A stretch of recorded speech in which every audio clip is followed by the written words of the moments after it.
مولانا نورانی کی اپنی پیشانی پہ دیے گئے بوسے کی انسیت میں آج بھی محسوس کرتا ہوں۔ دوسری نسبتاً تفصیلی ملاقات پارلیمنٹ میں ان کے آفس میں ہوئی۔ اب یاد کرتا ہوں کہ آداب مجلس کا لحاظ، نشست و برخاست کا خیال، لباس کی وضاحداری، خوش لباس اور خوش وضع لوگ تو بہت سے دیکھے، لیکن حضرت مولانا کی سج دھج کم ہی نظر آئی۔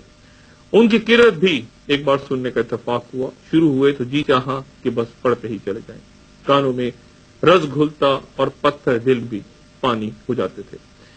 کبھی تقاریر میں کوئی شعر پڑھتے تو سامعین جھوم اٹھتے۔ اصلاً وائس تھے، چنانچہ تقریر میں بھی واز کا تھا پھیلا ہوتا۔ بات سے بات پیدا کرتے چلے جاتے، قصے کہانیاں اور حکایتیں بھی سناتے اور مثنوی کے اشعار سے بھی دلوں کو گرماتے۔ ان کے مواعظ میں لوگ اس طرح ساکت و صامت ہوتے جیسے ان کے سروں پہ چڑیاں بیٹھی ہوں۔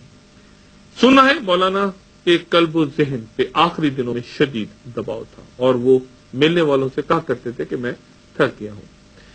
اسلام آباد کی زہرناک ہوائیں، ماحول کی اذیت ناک گھٹن، مکر و فریب کے جال، بند ہوتے رستے، قومی آزادی اور خود مختاری کا مارکیٹ میں ہر روز گرتا ہوا بھاؤ، ارد گرد آئین، قانون، ضابطوں، قاعدوں، انصاف کے ٹوٹتے بکھرتے کھلونوں کی چیخیں، ہر لمحے حساس دل میں چبھنے والی کرچیاں، شاید سوچنے، پیچ و تاب کھانے، کوڑنے، بے قلب رہنے، بے خوابی، گھٹن، دل سوزی کے شکار مولانا نورانی بلا شبہ تھک گئے تھے۔ ایک خوشپوش فقیر، مدینے کی گلیاں جس کی روح میں موتیے کی طرح مہکا کرتی تھیں، پھر شاید اسی کے اندر سے کسی نے فیصلہ سنا دیا کہ انشاء جی اٹھو اب کوچ کرو۔ مولانا کو پان سے خاص رغبت تھی، بطور خاص عمدہ اور خوشبودار پان تیار کرواتے، اور کبھی کبھار ذرا مزاح کہتے کہ حضرت آدم علیہ السلام کو جنت میں جس درخت کے قریب جانے سے روکا گیا تھا وہ ضرور پان کا درخت تھا۔ بقول محشر بدایونی کے، جن کی یادوں سے رگے جاں میں دکھن ہونے لگے، ذکر چھڑ جائے تو پتھر کا بھی دل رونے لگے۔ انہوں نے کتنے برس نماز تراویح پڑھائی، کتنے ممالک میں کتنے ہزار گمراہوں کو صراط مستقیم دکھائی، کتنی مساجد تعمیر کی، کتنے حج عمرے کیے، 8 سال کی کم عمری میں قرآن شریف حفظ کرنے کے بعد زندگی میں کتنی تلاوت کی، کتنی تبلیغ کی۔ میں یہ سب تذکرہ یوں نہیں کرنا چاہتا کہ یہ تو ان کا اور رب کا معاملہ ہے، مجھے تو ان سے ملاقاتوں کے بعد نہ جانے کیوں نبی رسالت صلی اللہ علیہ وسلم کی حیات طیبہ کی 2 واقعات یاد آتے ہیں۔ ایک صحابی رضی اللہ تعالیٰ عنہ نے فرمایا کہ جب بھی ہم رسول اللہ صلی اللہ علیہ وسلم کی محفل میں بیٹھتے، ہم میں سے ہر شخص کو محسوس ہوتا جیسے رسول اللہ کی تمام تر توجہ ہم پہ ہی مرکوز ہے، اور وہ اس ہجوم میں صرف اور صرف مجھے ہی چاہتے ہیں۔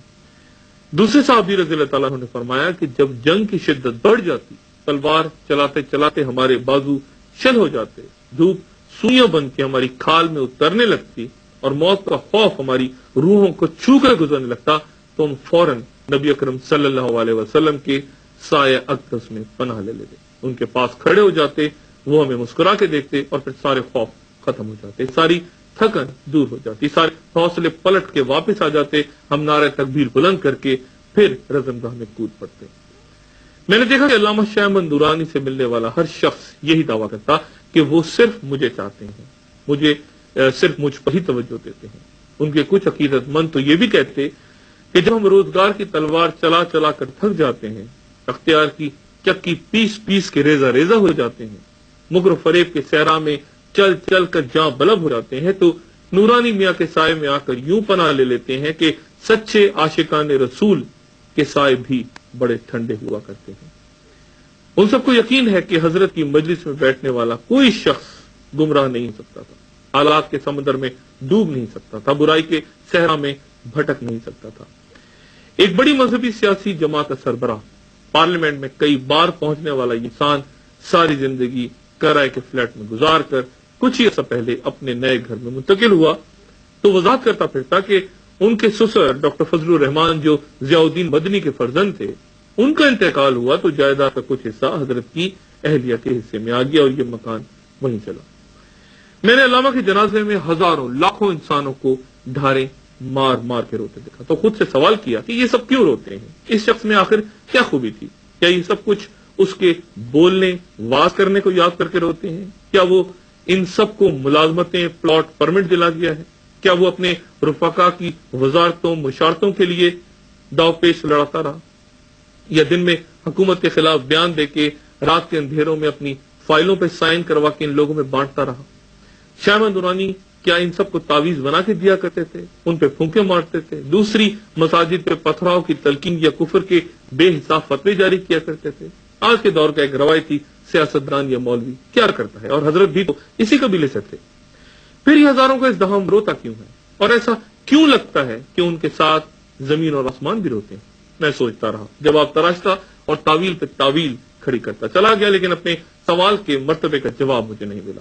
میں نے مولانا کی ایک کتاب اور ایک آڈیو کیسٹ نکالی جو مجھے برادر رفیق نورانی صاحب ایک بار دے گئے تھے، اور مولانا کے ساتھ اپنی ملاقاتیں یاد کی تو جیسے تمام سوالات کے جواب روشنی کے کوندے کی طرح لپک کر سامنے آ گئے۔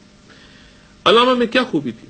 اس کے بعد بھی کسی کی خوبی کی گنجائش رہتی ہے کہ کسی کے پاس بیٹھ کر چھوٹے سے چھوٹا شخص اس کو بھی احساس نہ ہو کہ وہ چھوٹا ہے۔ اس کی حیثیت، جسے اللہ کی مسکراہٹ کی کرامت نصیب ہو، اس سے بڑا ولی کون ہوگا؟